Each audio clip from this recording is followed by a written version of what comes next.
열어 드립시다. 문을 열어 드립시다라는 제목으로 같이 은혜를 나눌까 합니다. 오늘도 이 자리에 오신 모든 분들을 주님의 이름으로 환영하고 축복합니다. 더운데 모두 건강한 모습으로 이 자리에 나오심에 감사를 드립니다. 우리는 지난주에 하나님이 보내시는 7교회에 보내는 편지 중에서 첫 번째 에베소 교회에게 보내는 편지를 좀 살펴보았습니다. 처음 사랑을 버린 에베소 교회에 처음 사랑을 기억하고 돌아오라 하고 하신 그 주님의 애절한 메시지를 저희들은 들었습니다. 7교회에 대해 알아보고 그 안에서 우리에게 주시는 주님의 교훈을 더 배우고 싶은데 그것은 다음 기회를 좀 갖기로 하겠습니다. 오늘은 마지막으로 7번째 교회인 라오디아 교회를 좀 살펴보면서 주님이 주시는 은혜를 같이 나누기를 원합니다. 라오디게아 교회에 대해 살펴보면서 하나님이 우리에게 주고자 하는 메시지를 듣고 깨닫는 시간 되시기를 간절히 기도합니다. 7교회 편지하면서 하나님은 재미있게도 예수님이 어떤 분이신지를 다양하게 소개해 주셨습니다. 에베소 교회에 편지를 했던 그 예수님은 7뼈를 붙잡고 7 촛대를 거니시는 분으로 소개했습니다. 라오디게아 교회에게 편지하시는 예수님은 어떻게 소개되어 있는지 좀 살펴보겠습니다. 3장 우리 14절 말씀을 다 함께 읽겠습니다. 14절 말씀 시작. 라오디게아 교회의 사자에게 편지하라. 아멘이시오. 충성되고 참된 증인이시오. 하나님의 창조의 근본이신 이가 이르시되 아멘. 예수님을 다음과 같이 소개하고 있습니다. 첫째, 예수님은 아멘이 되시는 분이십니다. 이사야서 65장 16절에는 아멘이신 예수님, 아멘이신 하나님이란 표현이 2번이나 나옵니다. 히브리어로 아멘, 이것은 진리로 묶인다라는 뜻입니다. 아멘이라고 말하는 것은 하나님의 말씀과 그 행동이 절대적으로 신뢰할 만하다라는 의미를 갖고 있습니다. 여기서 예수님을 아멘이시오 라고 표현한 것도 철저히 신뢰할 만한 분이라는 의미입니다. 또한 아멘이라는 고백 속에는 성삼위 하나님을 믿는다라는 고백이 담겨 있습니다. 누군가는 이렇게 이야기합니다.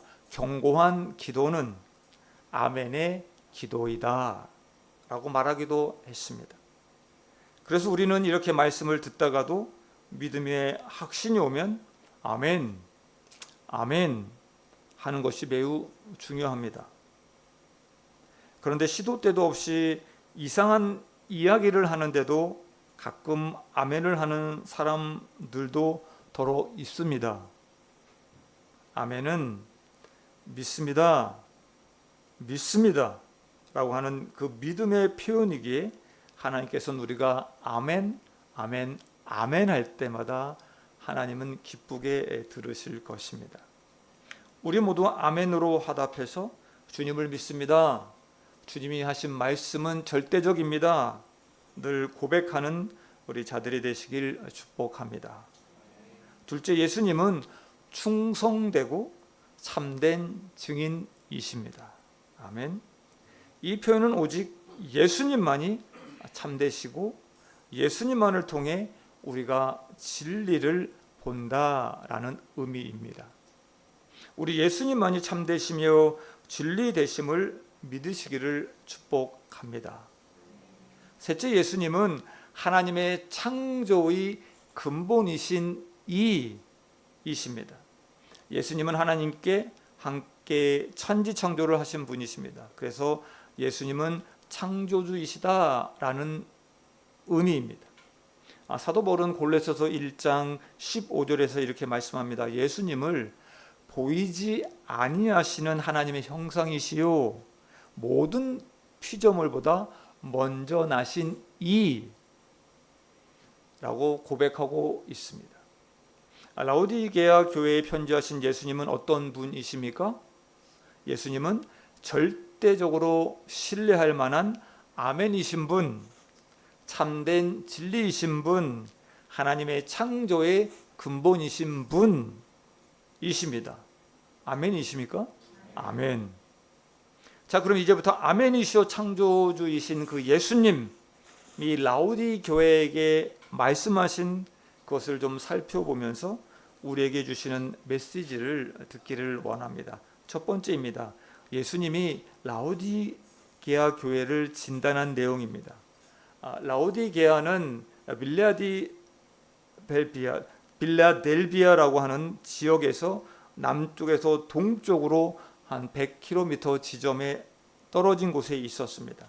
라오디게아는 세계의 큰 길이 만나는 지점에 있어서 금융, 무역, 이 발달한 상업 도시였습니다. 그리고 돈이 매우 많은 도시였습니다.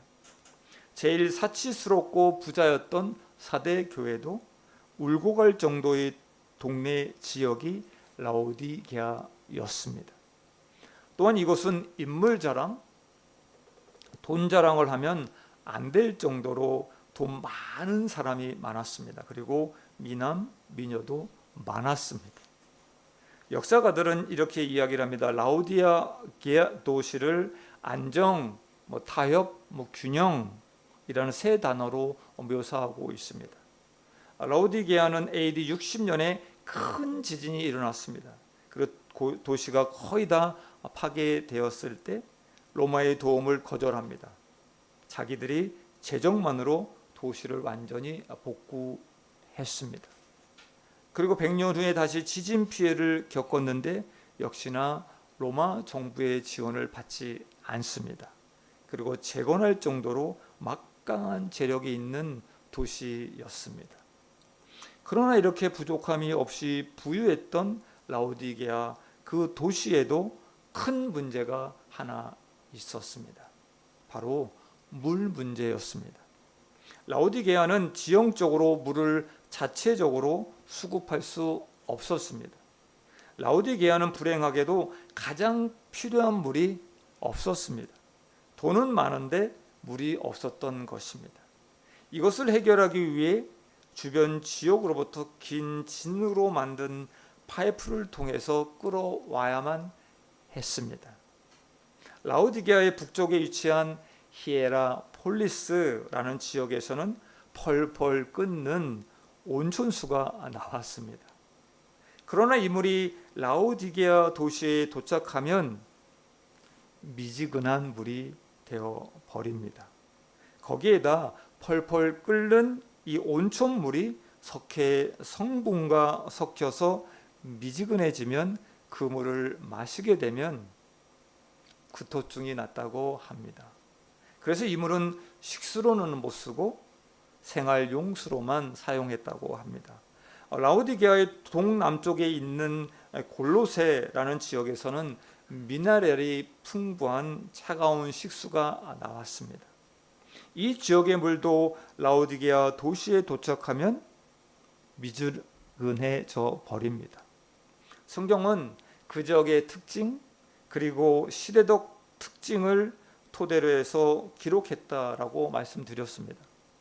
15절과 16절에 미지근하여 뜨겁지도 아니하고 차지도 아니하니 내 입에서 너를 토하여 버리겠다 말씀을 들으면서 이 라오디게아 성도들은 본인들의 그 문제점이라는 것을 금방 이해할 수 있었던 것입니다. 우리 15절 16절 말씀을 다 같이 읽겠습니다. 15절 16절 시작. 내가 내 행위를 아니 내가 차지도 아니하고 뜨겁지도 아니하노라. 내가 차든지 뜨겁든지 하기를 원하노라. 내가 이같이 미지근하여 뜨겁지도 아니하고 차지도 아니하니 내 입에서 너를 토하여 버리리라. 아멘. 예수님은 라오디게아 교회의 상태를 너희들이 사는 라오디게아 도시의 물처럼 미지근한 신앙이라고 말씀하셨습니다. 그럼 영적으로 미지근한 신앙, 미지근한 교회, 미지근한 성도는 어떤 상태일까요? 우리 17절 말씀을 다 같이 읽겠습니다. 17절 말씀 시작. 내가 말하기를 나는 부자라 부요하여 부족한 것이 없다 하나 내 공고한 것과 가련한 것과 가난한 것과 눈먼 것과 벌거벗은 것을 알지 못하는도다. 아멘. 그들은 주님의 필요 없을 만큼 주님은 이제 필요 없어 스스로 만족하고 배부른 상태였습니다. 실례지만 서울의 강남에 대형 교회들이 좀 많습니다. 저희들이 상상할 수 없을 정도의 부자들이 많습니다. 그리고 유명하신 분들이 그 교회들을 다니고 있습니다. 그것처럼 라오디게아 교회도 건물이 컸고 부유한 성도와 유명한 성도들이 많았습니다. 저는 예배도 잘 드립니다. 밖에서도 성실하게 살고 있습니다. 헌금도 많이 했습니다. 이만하면 되지 않습니까? 라고 말하는 이들에게 예수님은 이렇게 말씀합니다. 너희는 바리새인처럼 나를 사랑하지도 않는단다. 마음에 두고 있지도 않은 그 애식하는 자들이다. 잘 믿는 척하는 너희 모습을 보니 내가 참 안타깝구나 하며 예수님은 이들을 책망하고 계십니다. 예수님은 신랄하게 그들의 영적인 상태를 말씀하십니다. 너희의 영적 상태는 가난하고 가련하다라고 말씀하십니다. 고대의 그 유명한 안약 생산지였던 라오디게아, 그 라오디게아 도시에서 살고 있었지만 영적으로는 눈이 멀었다고 말씀하십니다. 그들이 그렇게 자랑스럽게 생산하고 판매했던 검은 양털도 영적으로 벌거벗은 그 수치를 가려주지 못했다고 예수님은 말씀하십니다. 라오디게아 교회는 처음 사랑을 버린 에베소 교회처럼 간절함이 없었고 자신이 부자라고 생각하며 하나님 없는 자기 만족에 빠져서 나는 괜찮은 신앙인, 나는 괜찮은 크리스천이라고 생각을 했습니다. 라오디게아 교회는 영적으로 보면 너무나 가난했지만 그들의 물질적 풍요가 그것을 못 느끼게 하고 있었던 것입니다.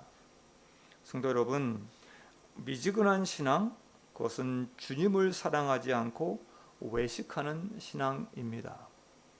미지근한 신앙은 풍요 속에 안주하며 적당한 봉사 그리고 적당한 참여로 종교 생활을 하는 신앙입니다.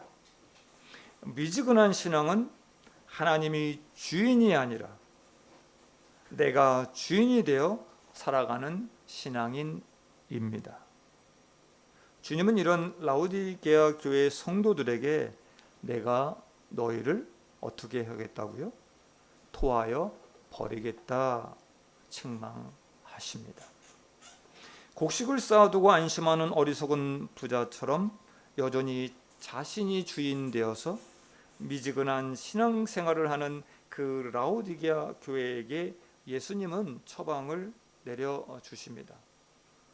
두 번째, 예수님이 라오디게아 교회에게 주신 세 가지 처방이 있습니다.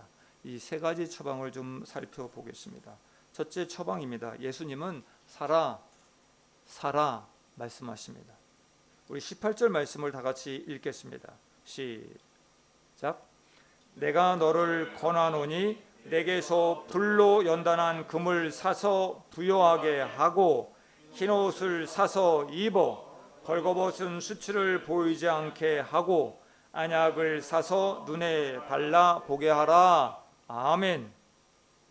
예수님은 금을 사라, 흰 옷을 사라, 안약을 사라 하시면서 상업적으로 모든 것을 생각하고 있는 그 라오디게아 성도들에게 사라라고 하는 이 상업 용어를 반복해서 말씀하고 계십니다.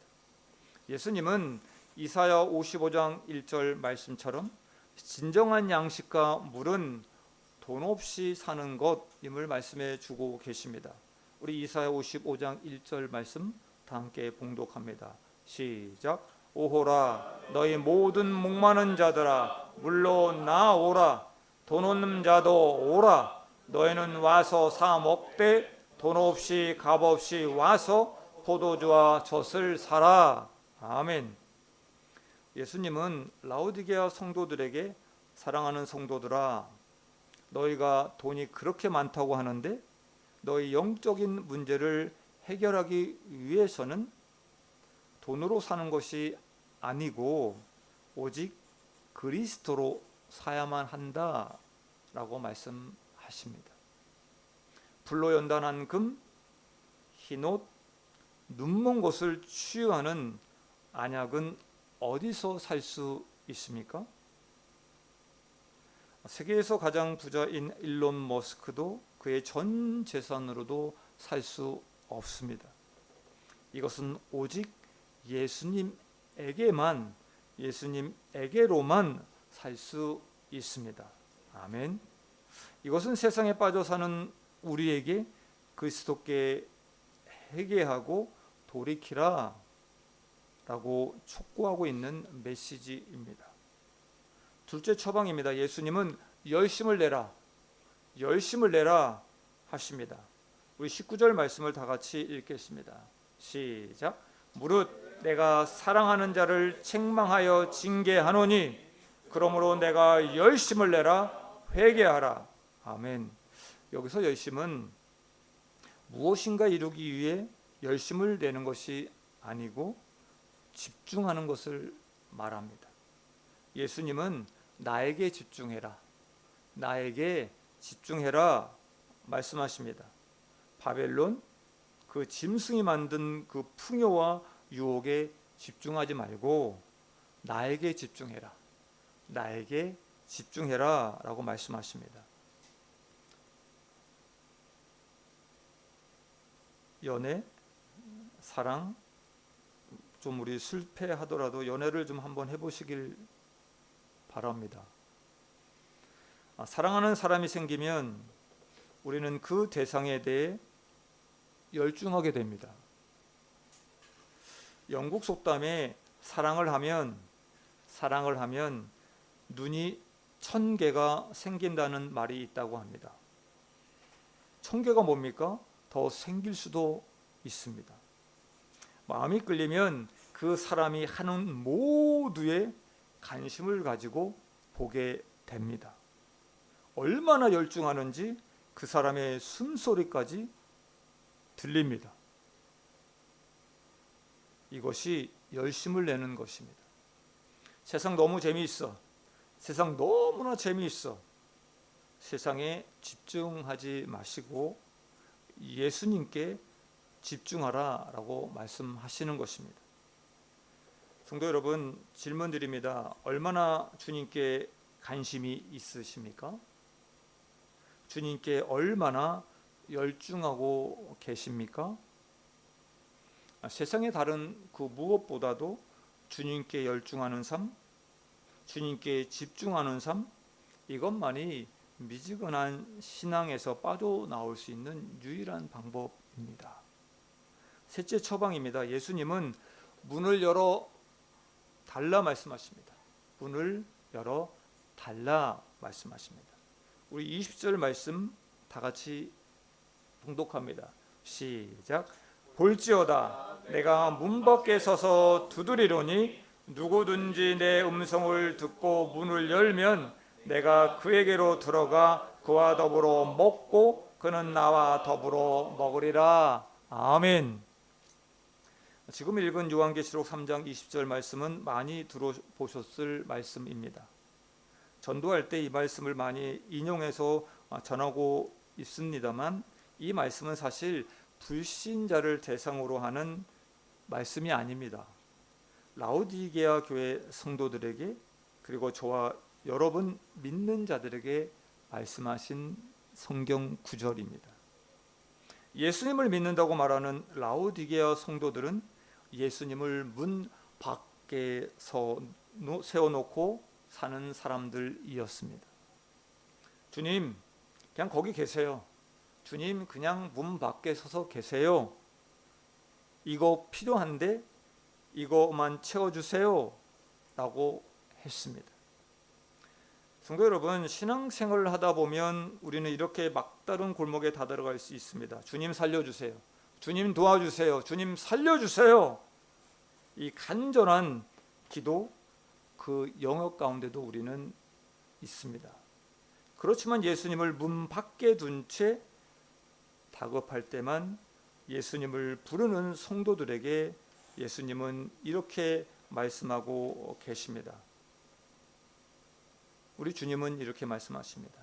나 더 이상 너의 종으로 살고 싶지 않아. 나를 마슬램프 요정이나 도깨비 방망이 같은 존재로 생각하지 말고 너의 마음을 열어주렴 하시며 우리의 마음을 계속해서 두드리고 계십니다. 우리들의 마음의 문 앞에 서 계신 예수님은 주님을 찾아온 부자 청년의 마음 문 앞에 서 계셨습니다. 그리고 그 가난한 자들에게 재물을 나누어 주고 나를 따르라 그 마음을 두드리셨습니다. 청년은 근심하고 돌아서서 갔습니다. 부자 청년은 주님께 마음의 문을 열지 못하고 그 재물로 인해 마음의 빗장을 잠그고 말았습니다. 내가 가진 안정, 세상의 지식, 경험, 문 앞에 서서 두드리시는 그 주님께 문을 열어드리지 못하고 잠그고 있지는 않으십니까? 분주한 매일매일의 일상, 우리 마음의 문 앞에서 계속해서 두드리시는 하나님의 음성을 놓치고 있진 않으십니까? 주님은 우리를 절대적으로 사랑하시기 때문에 문을 계속해서 두드리고 계십니다. 예수님은 야사시 갑자기 발음이 안 되네요. 야사시 하신 분이십니다. 그리고 신사적인 분이십니다. 그래서 절대로 강제로 문을 부수고 들어오지 않으십니다. 강압적으로 들어오시지 않습니다. 문고리는 누가 붙들고 있습니까? 문고리는 누가 붙들고 있습니까? 내가 붙들고 있습니다. 예수님은 문이 열리기를 기다리십니다. 주님은 우리를 사랑의 파트너로서 우리가 문을 열 때까지 참고 기다리십니다. 예수님이 놓고 하시는 이유는 무엇입니까?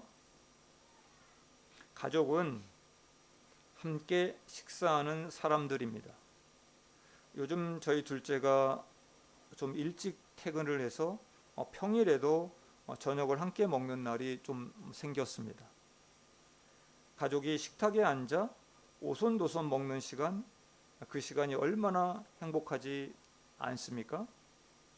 식탁에서 주님도 한 가족이 되어 함께 식사하자고 계속해서 문을 놓고 하고 계신 것입니다. 예수님이 이 땅에 오셔서 사람들과 늘 식사하셨습니다.